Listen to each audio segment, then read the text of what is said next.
Pai do Senhor, igreja. Amém. Glória a Deus, vocês estão bem? Amém. Sexta-feira, friozinho, né? O tempinho deu uma mudada, correria. Bora lá. Agradeço mais uma vez a oportunidade aos pastores. Queria que vocês pegassem a Bíblia de vocês. Gênesis 25, a partir do versículo...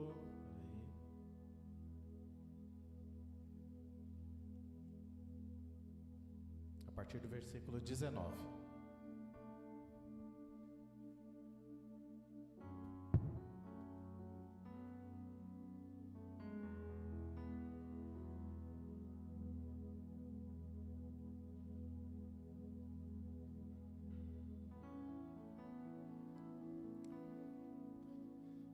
Amém?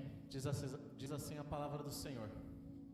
Este é o relato da família de Isaque, filho de Abraão. Quando Isaque tinha 40 anos, casou-se com Rebeca, filha de Betuel, o arameu de Padã-Arã, e irmã de Labão, o arameu. Isaque orou ao Senhor em favor de sua mulher, pois ela não podia ter filhos. O Senhor ouviu a oração de Isaque e Rebeca ficou grávida de gêmeos. Os dois bebês lutavam, um com o outro no ventre da mãe, de modo que ela consultou ao Senhor a esse respeito. Por que isso está acontecendo comigo? Perguntou ela. O Senhor respondeu: os filhos em seu ventre se tornarão duas nações. Desde o começo, elas serão rivais. Uma nação será mais forte que a outra, e seu filho mais velho servirá a seu filho mais novo. Quando chegou a hora de dar à luz, Rebeca descobriu que de fato eram gêmeos. O primeiro a nascer era ruivo e coberto de pelos, por isso o chamaram de Esaú. Depois nasceu o outro gêmeo, com a mão agarrada ao calcanhar de Esaú, por isso o chamaram de Jacó. Isaque tinha 60 anos quando os gêmeos nasceram. Os meninos cresceram. Esaú se tornou um caçador habilidoso que vivia ao ar livre, enquanto Jacó era mais pacato e preferia ficar em casa. Isaque amava Esaú, porque gostava de comer a carne de caça que ele trazia, mas Rebeca amava Jacó. Certo dia, quando Jacó preparava um ensopado, Esaú chegou do deserto, exausto e faminto. Estou faminto, disse ele a Jacó. Dê-me um pouco desse ensopado vermelho. Por isso Esaú também ficou conhecido como Edom. Está bem, respondeu Jacó, mas em troca, dê-me seu direito de filho mais velho. Estou morrendo de fome, disse Esaú. De que me servem meus direitos de filho mais velho? Mas Jacó disse: primeiro jure os seus direitos de filho mais velho, agora são meus.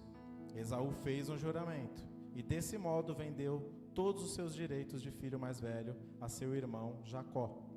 Então Jacó deu a Esaú um pedaço de pão e um ensopado de lentilhas. Esaú comeu, levantou-se e foi embora. Assim, ele desprezou seu direito de filho mais velho. Amém? Se você crê que essa é a palavra do Senhor, coloque a Bíblia sobre o seu assento e aplauda em nome de Jesus. Glórias a Deus. Senhor, fala conosco nessa noite. Da mesma forma que o Senhor ministrou a minha vida, que a sua igreja possa receber a tua mensagem, Senhor. Fala, Senhor, conosco e que venhamos sair de uma forma diferente nesta noite. Pode se assentar. Hoje eu quero dividir com vocês algumas coisas que eu peguei a respeito dessa família, que a gente acabou de ler. E eu quero falar sobre relacionamento com Deus. O tema que eu trouxe é moeda de troca. Então aqui eu vou citar alguns pontos em que o nosso relacionamento com Deus, ele é a base de uma moeda de trocas. Beleza?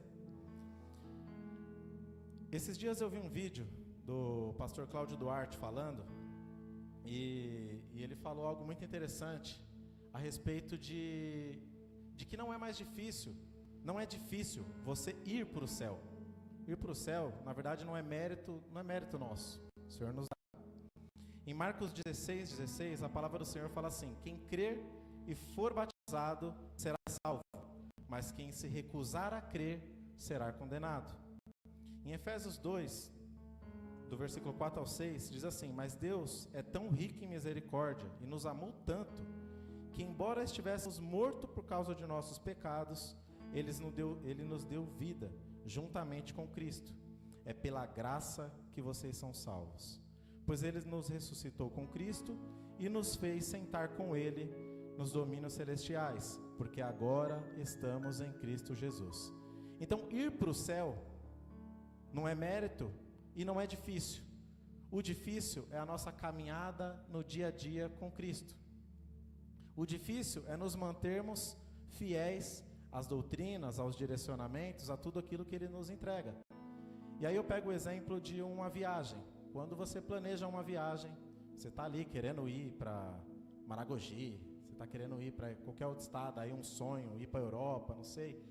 Você planeja, você compra as passagens, você pesquisa ali os hotéis, né, de acordo com as suas condições, né? Eu e a Júlia, quando a gente pesquisa, a gente pelo menos pega um café da manhã, que tem um café da manhã garantido, pelo menos. E a piscina, que eu brigo muito pela piscina, porque eu não sou muito de ir para o mar, a Júlia ama. Já eu, se tiver a piscina, não preciso nem sair do hotel.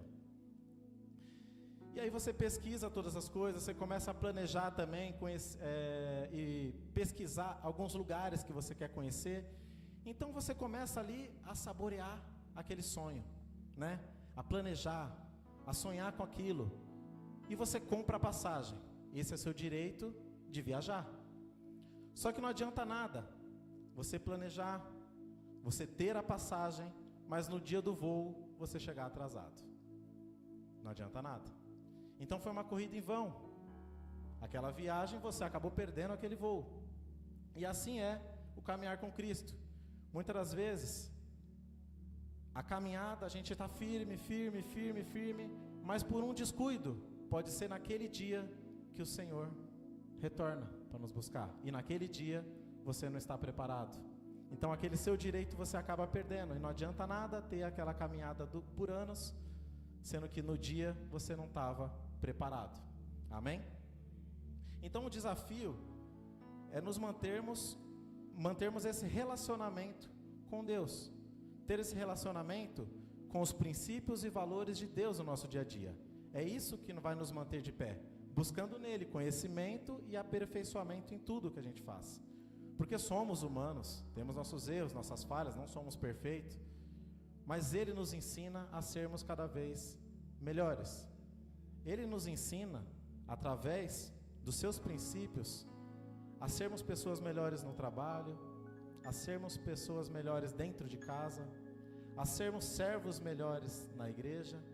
Ele nos ensina. E isso a gente aprende no dia a dia. Não vá achando que você vai ser perfeito, mas caminhe buscando essa perfeição, para que no dia que Ele volte, você esteja preparado. Só que isso parece muito fora da realidade quando caminhamos sem buscar esse relacionamento com Ele, ou buscar relacionamentos à base de moeda de troca.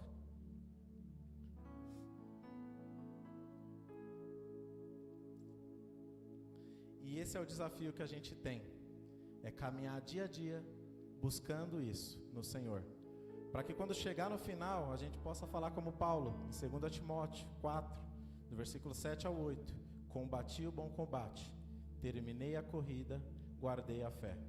Agora me está reservada a coroa da justiça, que o Senhor justo juiz me dará naquele dia. E não somente a mim, mas também a todos os que amam a sua vinda. Amém?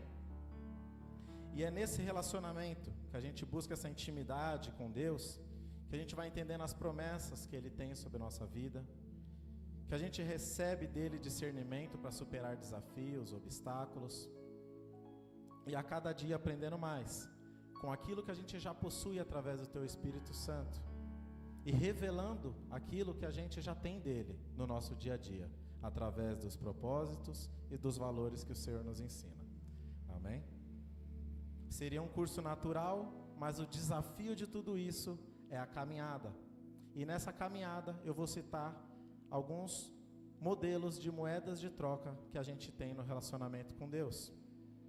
Em muitas decisões, desafios e conflitos, os interesses que temos durante essa caminhada, acabamos agindo por nossa maneira, né? Não por aquilo que recebemos de Deus, mas por aquilo que achamos que é o correto. Desprezando valores que a gente já tem, desprezando o conhecimento, desprezando tudo aquilo que Ele tem nos ensinado, por viver de uma forma desleixada. E o primeiro modelo de troca é quando servimos a Deus ou temos um relacionamento com Ele pela busca de algo.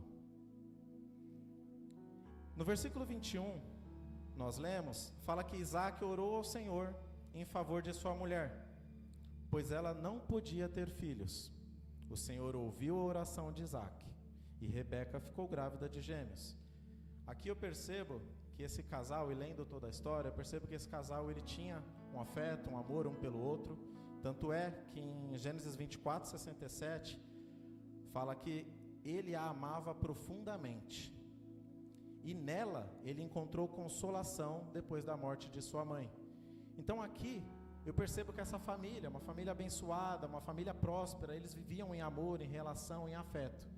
Mas depois da conquista dos filhos, a gente vai ver que desencadeia algumas situações de enganação, de mentira, no meio de tudo isso.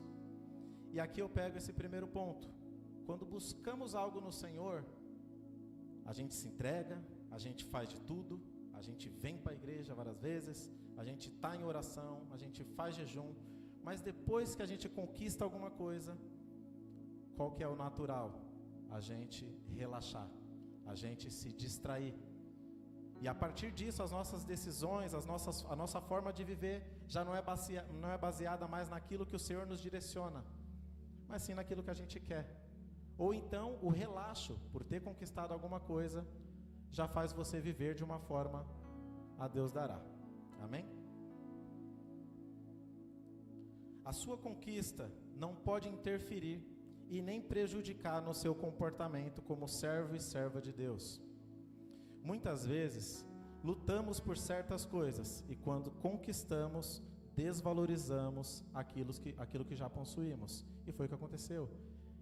Aquela família vivia em harmonia, existia um amor entre os dois. Depois da conquista dos filhos, algumas coisas mudaram no relacionamento familiar. Engano, mentira, e a história fala. O servir a Deus, muitas das vezes tem sido confundido como ser servido por Deus. Buscamos o Senhor somente no momento que lutamos por alguma conquista. E quantas vezes, esfriamos o nosso relacionamento com Deus depois de ter conquistado alguma coisa. A entrega que a gente tinha antes, você já conquistou, você não precisa mais se entregar tanto. O amor que você tinha antes, você já conquistou aquilo, você já ganhou aquilo. Não precisa mais. Você já começa a tratar de uma forma desleixada. Já não temos mais tempo para se relacionar com Deus. O cuidado que a gente tinha nas coisas já não é mais o mesmo. Afinal, já conquistamos aquilo que a gente queria. Então esse é o primeiro ponto. Muitas das vezes o relacionamento que a gente tem com Deus, por uma moeda de troca, é pela base de alguma conquista. Enquanto você quer, você busca. Depois que você conquista, você relaxa. E o segundo ponto é quando achamos, pela moeda de troca, a autossuficiência. Quando achamos que não é mais suficiente aquilo que Deus nos entrega, conhecimento, discernimento, mas sim aquilo que nos achamos já capaz de decidir em nossas vidas. Aqui você troca o conhecimento de Deus pelo seu conhecimento próprio. Aqui você troca o direcionamento de Deus por aquilo que você acha que é certo fazer. E eu vou destacar 3 situações na história dessa família que relata isso. Em Gênesis 26, do 1 ao 11, vai falar assim: uma fome terrível atingiu a região, como havia acontecido antes no tempo de Abraão. Por isso Isaac se mudou para Gerar, onde vivia Abimeleque, rei dos filisteus. O Senhor apareceu a Isaac e disse: não desça ao Egito, faça o que eu mandar. Habite aqui como estrangeiro, e eu estarei com você e o abençoarei. Com isso, confirmo que darei todas essas terras a você e seus descendentes, conforme prometi solenemente a Abraão, seu pai. Farei que seus descendentes sejam tão numerosos quanto as estrelas do céu, e darei a ele todas essas terras. Por meio de sua descendência, todas as nações da terra serão abençoadas. Farei isso porque Abraão me deu ouvidos e obedeceu ao que eu lhe ordenei, meus mandamentos, decretos e instruções. Portanto, Isaque ficou em Gerar. Quando os homens que viviam na região perguntaram a Isaque sobre Rebeca, sua mulher, ele disse: é minha irmã. Teve medo de dizer que era mulher dele, pois pensou: ela é tão bonita que os homens vão me matar por causa dela. Algum tempo depois, porém, Abimeleque, rei dos filisteus, olhou pela janela e viu Isaque acariciar Rebeca. No mesmo instante, Abimeleque mandou chamar Isaque e exclamou: é evidente que ela é sua mulher. Por que você disse que ela era sua irmã? Porque tive medo que alguém me matasse por causa dela, respondeu Isaque. Como você pôde fazer uma coisa dessa conosco? Exclamou Abimeleque. Um dos meus homens poderia ter tomado sua mulher e dormido com ela, e por sua causa seríamos culpados de grande pecado. Então Abimeleque declarou a todo o povo: quem tocar neste homem ou em sua mulher será executado. Aqui então vemos, nesse primeiro relato, que Isaque, ele decide por achar que ele era capaz de resolver aquela situação, e ele decide então falar que a esposa dele era a irmã dele. Só que isso poderia acarretar em algo muito perigoso. Além do relatado que o povo poderia ser amaldiçoado por talvez tomar aquela mulher, ele também agiu com desprezo pela própria esposa, porque ele estava dizendo que era irmã. Então, assim, se acontecesse alguma coisa com ela, ela não era minha esposa, ela era minha irmã. Então aqui ele decidiu por ele mesmo. E o Senhor, ele fala, no versículo 3 que lemos: habite como estrangeiro, e eu estarei com você e o abençoarei. O Senhor, ele dá uma ordem de que tudo ia correr bem. O Senhor estava com ele. Ele não precisava inventar moda, inventar uma mentira, criar uma situação. Deus estava com ele. Tudo que fosse ocorrer com ele ali, o que tivesse que acontecer, Deus estava no meio daquilo. Mas ele criou uma situação que podia ser pior ainda. Podia acarretar algo bem pior. E a segunda está em Gênesis 27. Certo dia, quando Isaque era bem velho, estava ficando cego, chamou Esaú, seu filho mais velho: meu filho. Esaú respondeu: aqui estou.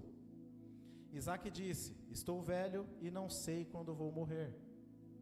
Pegue suas armas, o arco e as flechas, e vá ao campo caçar um animal para mim. Depois, prepare meu prato favorito e traga-o aqui para eu comer.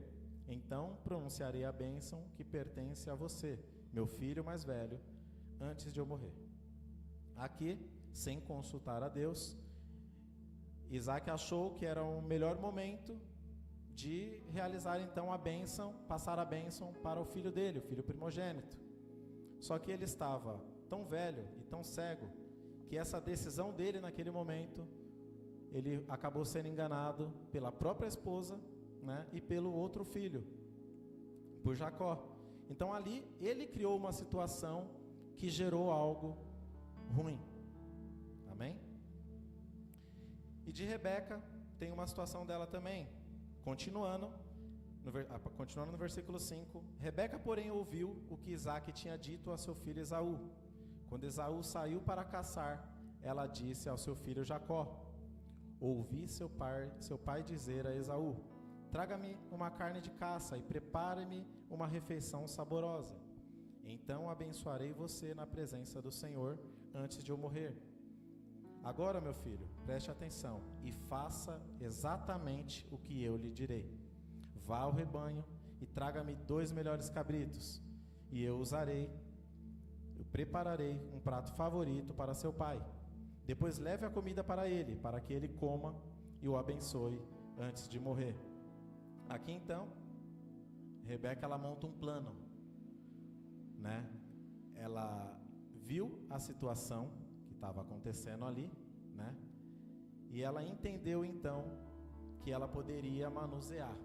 Ela recebeu, quando ela é consultada ao Senhor, ela recebeu um direcionamento de que o filho mais velho serviria ao mais novo. E talvez ali ela achou que fosse o momento ideal para resolver aquela situação, para fazer aquilo. Só que o problema é que ela criou por ela mesma, através de uma mentira e de uma enganação. As coisas poderiam acontecer porque se Deus deu a promessa, Ele vai cumprir. Mas muitas das vezes tentamos resolver da nossa forma para que a promessa se cumpra, nos achando autossuficiente e pela maneira que achamos que deve acontecer. E isso foi o que aconteceu, tanto com Rebeca e quanto Isaac, tentando resolver da sua forma. Então esse é o segundo modelo de uma moeda de troca. Quando você troca o direcionamento e aquilo que Deus entregou para você por aquilo que você acha que é a melhor forma. É um relacionamento parcial. Você está com Deus até onde Ele não se mete naquilo que você mesmo quer resolver. Essa é uma relação parcial. E aí o terceiro cuidado, antes disso, em Romanos 12:3, a palavra do Senhor nos fala assim: não se considerem melhores do que realmente são, antes sejam honestos em sua autoavaliação, medindo-se de acordo com a fé que Deus nos deu. Nada do que temos, nenhuma da sabedoria, conhecimento, nada é nosso. É o Senhor que nos prepara, é o Senhor que nos ensina, é o Senhor que nos dá o direcionamento. E se resolvermos agir por autossuficiência, as coisas vão dar errado. E o terceiro modelo de troca é a troca por interesse e retorno. Na história fala que a família, estava dividida, o casal, um amava mais. O pai amava mais a Esaú, a mãe amava a Jacó. E aqui eu vejo, no versículo 27 e 28 do capítulo 25, os meninos cresceram, Esaú se tornou um caçador habilidoso que vivia ao ar livre, enquanto Jacó era mais pacato e preferia ficar em casa. Isaac amava Esaú, porque gostava de comer a carne de caça que ele trazia, mas Rebeca amava Jacó. Então aqui, a Bíblia menciona o motivo de Isaac amar a Esaú. Ele se tornou um homem habilidoso, além de ser o primogênito, se tornou um homem habilidoso na caça, e ele amava comer daquilo que o filho dele caçava, da carne que ele trazia. E eu posso entender aqui, pela forma que era Jacó, um homem mais pacato, preferia ficar em casa, eu acredito que ele tinha uma relação maior com a mãe. Então ali a mãe amava a ele, porque ele que talvez tinha mais tempo com a mãe. E aqui eu percebo outro modelo de troca, que é esse que eu falei. É quando algo tem retorno. Amamos a Deus enquanto algo está acontecendo para nós. Servimos a Deus enquanto as coisas estão indo bem. Estamos caminhando com Deus, buscando a Ele, enquanto as coisas estão mil maravilhas. Mas quando vem o deserto, quando vem a luta, quando vem a dificuldade, já não serve mais para nós essa troca. Esse relacionamento já não é mais tão maravilhoso assim. Então amamos enquanto temos um benefício, enquanto temos algo, enquanto enxergamos um retorno. Quando não temos mais esse retorno, ou quando as coisas não saem do lugar, já começa a dar desespero, e o relacionamento começa a diminuir. Você acha que o Senhor não está contigo, você acha que nada vai melhorar. E esse é o relacionamento onde há uma troca por interesse.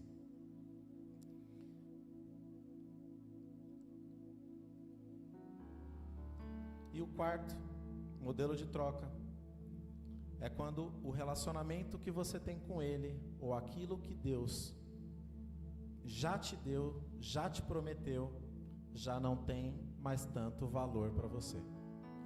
E você acaba, por não dar valor, achar coisas mais valorosas pelo momento ou pela situação. E aqui, no versículo 29, certo dia, Quando Jacó preparava o ensopado, Esaú chegou do deserto, exausto e faminto. E no versículo, continuando, estou faminto, disse ele a Jacó, dê-me um pouco desse ensopado vermelho.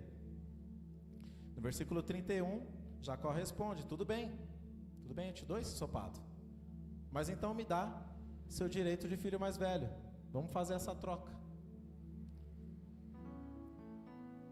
Estou morrendo de fome, disse Esaú. De que me servem meu direito de filho mais velho? Aqui então, já não tinha mais valor. Aquilo que Deus tinha com Esaú já não tinha mais valor. O que tinha mais valor naquele momento era o prato de ensopado. Então aquilo que Deus já tinha entregado para ele por direito de ser o filho mais velho, para ele não tinha diferença nenhuma. E a nossa relação muitas das vezes com Deus, ela é baseada nisso. Não podemos deixar chegar nesse aspecto de quando a relação que você tem com Deus, ela já não é mais tão valorosa quanto outras coisas. Quando você troca a relação que você tem com Deus por qualquer outro prato oferecido. Ele estava faminto, ele estava exausto, ele estava cansado, mais um dia de caça. E é nesse momento que Satanás ele age. Quando estamos fracos, quando estamos numa situação de vulnerabilidade, é aí que Satanás está preparado. E como diz em 1 Pedro 5,8, estejam atentos, tomem cuidado com seu grande inimigo, o diabo, que anda como um leão rugindo à sua volta, à procura de alguém para devorar. E é nesse momento em que pratos são oferecidos, em que diante de situações, eu não falo só o pecado por ser jovem, por ser adolescente, não, mas serve para qualquer situação que vivemos. Muitas situações são colocadas à nossa frente, em que vai nos provar se o prato que temos, o prato que é oferecido, tem mais valor do que a relação que você tem com Deus. E é aí que caímos. Então que nada possa fazer você perder ou desprezar esse valor que você tem com Deus, desse relacionamento. A palavra do Senhor vai nos falar em Hebreus, do capítulo 12, versículo 14 ao 17.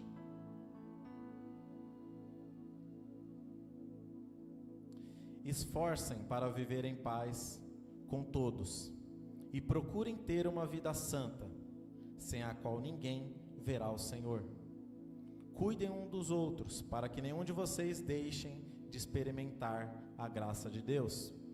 Fiquem atentos, para que não brote nenhuma raiz venenosa de amargura, que cause perturbação, contaminando muitos. Vigie, para que ninguém seja imoral ou profano como Esaú, que trocou seus direitos como filho mais velho por uma simples refeição. Como vocês sabem, mais tarde, quando ele quis a bênção do pai, foi rejeitado. Era tarde para que houvesse arrependimento, embora ele tivesse implorado com lágrimas. Aqui então, a gente citou 4 aspectos. Não deixe que a sua caminhada com Deus, o relacionamento que você tem com Ele, seja moldado e movido por moeda de troca. Eu busco a Deus porque eu preciso de tal coisa. Eu me considero autossuficiente para tomar algumas decisões. Eu me entrego por Ele porque estou enxergando o retorno. E eu, em momento de fraqueza, sou facilmente convencido a trocar os valores que tenho com Deus por vontades e desejos do momento. Amém? Somos humanos. Procuramos nos aperfeiçoar a cada dia. E é esse relacionamento que buscamos com Deus. Tem que ser verdadeiro, porque é nele que recebemos dele discernimento para superar desafios, superar situações complicadas, para nos livrarmos do mal e cada vez estarmos cada vez mais próximo dele. E é esse relacionamento que vai nos fazer um dia estar preparado para aquele grande dia e a gente não perder o voo. Amém? Queria que vocês ficassem de pé. nesse momento, queria que vocês fechassem os olhos e durante esse louvor, você começasse a refletir, assim como o Senhor ministrou no meu coração nessa palavra, e como hoje também acredito que você tenha recebido algo da parte dEle. Como está o seu relacionamento com Deus? Como você tem se relacionado com Ele nessa sua caminhada com Cristo? Como está sendo o seu dia a dia? Por que motivo você está aqui? Por que motivo você serve a Ele? Existe uma busca por algo? Ele não é suficiente? Ele não é suficiente e você acaba decidindo por vontade própria as suas coisas? Então começa a refletir, começa a pensar como está a sua caminhada com o Senhor. Senhor nosso Deus e nosso Pai, Deus maravilhoso, entramos em Tua presença, Senhor, te agradecendo por essa mensagem, te agradecendo pelo Senhor nos dar a oportunidade de mais uma vez revermos como está a nossa caminhada. O Senhor falou conosco nessa noite, Pai, e eu tenho certeza que o Senhor ministrou a cada um como o Senhor ministrou a minha vida, que possamos cada vez mais buscar nos aperfeiçoar, termos um relacionamento contigo verdadeiro, uma entrega verdadeira, não por troca, mas uma entrega onde entendemos que o Senhor é suficiente para nós, que não trocaremos de forma alguma aquilo que o Senhor nos reservou por qualquer prato oferecido. Oh Senhor, igreja, fala com Deus, começa a clamar ao Senhor, falando com Ele, entendendo como está a sua situação, se precisa algo ser consertado, se precisa alguma coisa ser ajustada nesse caminho, para que você não seja pego de surpresa, para que você não caia nas armadilhas do maligno. Oh, aleluia, Senhor, Santo, Santo.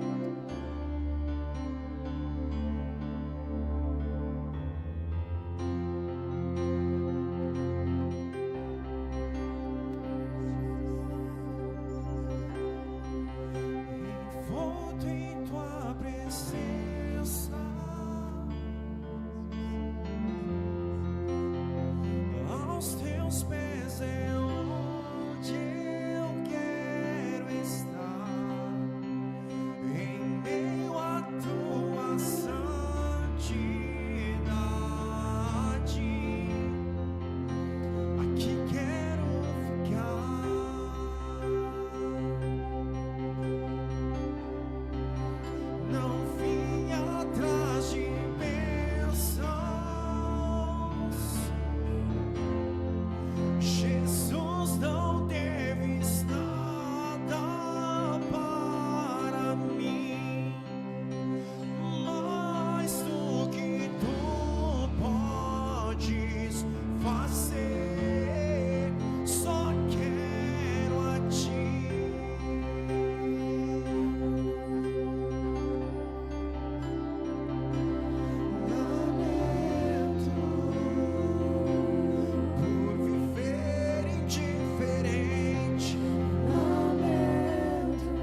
Jesus, não deves nada para mim, mais do que tu podes fazer, só quero a ti, só quero a ti e nada mais, e nada mais, e nada além de ti, só quero a ti e nada mais, e nada mais, e nada além de ti, só quero, e só quero a ti e nada mais, e nada mais, e nada além de ti, só quero a ti e nada mais, e nada mais, e nada além de ti. Oh, aleluias. Começa a clamar ao Senhor. Começa a glorificar o Senhor. Não queremos nada mais além de ti, Senhor. Não queremos nada mais, a sua presença nos basta. O seu amor nos é suficiente. Oh, aleluia, aleluia, aleluia, aleluia. Clamamos o teu santo nome, Senhor. Agradecendo a ti por tudo que o Senhor tem feito.